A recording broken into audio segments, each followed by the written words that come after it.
আল্লাহ তাআলা বলছে, বান্দা এবার যদি মনে করে থাকো তোমার গুনার পরিমাণ বেশি, তাইলে তুমি অন্য কোথাও গিয়ে লাভ নাই।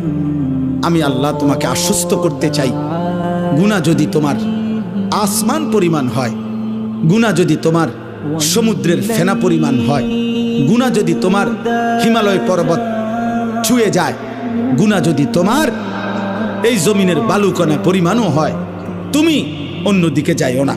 তুমি যদি শুধু বুঝতে পারো, অনুভব করতে পারো, তোমার ভিতরে যদি উপলব্ধি আসে আমার গুনাহ বেশি, আর আমার এই গুনাহ আমার জাহান্নামে নিবে, আর জাহান্নামের আগুন আমি সহ্য করতে পারবো না, খোদার কসম আল্লাহ বলেন এদিক সেদিক না গিয়ে বান্দা তুমি আমার দিকে ফিরে আসো, আমার রহমত থেকে নিরাশ হইও না।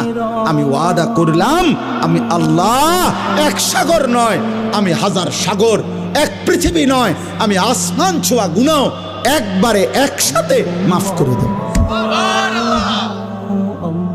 তুমি আমার কাছে আসো।